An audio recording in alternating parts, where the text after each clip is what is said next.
अस्सलाम वालेकुम नाजरीन। इश्क मुर्शद से कामयाब होने वाले अदाकार दुर फिशा और बिलाल अब्बास ने खुफिया निकाह कर लिया है। और इस खुफिया निकाह वाली बात में कितनी सच्चाई है, निकाह हुआ है या नहीं, बिलाल अब्बास का इस बारे में क्या कहना है, आज आपको इस लेटेस्ट वीडियो से आगाह करूँगी। इसलिए वीडियो को एंड तक देखिए और मेरी वीडियो को लाइक और सब्सक्राइब लाजमी कर दीजिएगा, शुक्रिया। जैसा कि आप जानते हैं कि हाल ही में इश्क मुर्शद ड्रामे ने कामयाबी पाई है और इतनी कामयाबी पाई है कि इसके तमाम रिकॉर्ड तोड़ दिए हैं। नाजरीन बताते चले कि बिलाल और दुर फिशा की केमिस्ट्री सब लोगों को बहुत अच्छी लगी थी। इनकी लव स्टोरी और इनकी शरारतों ने तो बहुत ही लोगों को पागल कर दिया था। कुछ दिनों से ये बात घूम रही है कि शायद इन्होंने निकाह कर लिया है और वो भी खुफिया निकाह कर लिया है, लेकिन ये दोनों अपने कैरियर को छुपाने के लिए इस निकाह को छुपा रहे हैं। मगर कुछ लोगों का कहना है कि इश्क मुर्शद ड्रामे से ऐसा लगता है कि इनमें कोई रिलेशन था।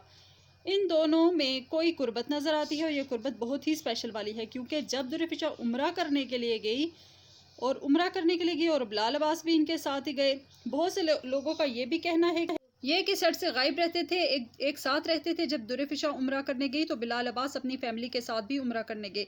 बिलाल ने उम्रे से मुतल्लिक कोई भी अपडेट शेयर नहीं की थी। किसी अननोन ने इनकी तस्वीर बनाई और इनकी वीडियो वायरल कर दी। कुछ लोग इनकी कुर्बत की ये बात भी करते हैं कि इनमें शरारतों की जो बात करते हैं।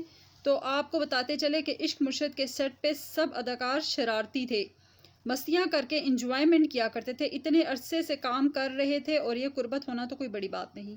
नाज़रीन बताते चलें कि न्यू ड्रामे के सेट पर बिलाल अब्बास से पूछा गया कि वाकई आपने दुर फिशा से निकाह कर लिया, तो बिलाल ने हैरानगी से देखा और कहा कि हैं, मैंने दुर फिशा से निकाह कर लिया है, अरे भाई ये कैसी बातें कर रहे हो। बिलाल अब्बास ने कहा कि हमने निकाह नहीं किया, ड्रामे में रोमांटिक सीन करना, मस्तियाँ करना, ये सब स्क्रिप्ट की डिमांड होती है। हम लोग बहुत अच्छे फ्रेंड्स हैं, इसके अलावा कुछ भी नहीं है। ये बातें ऐसी फैलाई जा रही हैं और हमने निकाह किया है। बिलाल अब्बास ने कहा कि ऐसे तो मुझे बहुत से प्रोजेक्ट मिले हैं, अगर मुझे किसी और के साथ हंसता देख लेंगे तो क्या ये हमारा निकाह तस्वर किया जाएगा।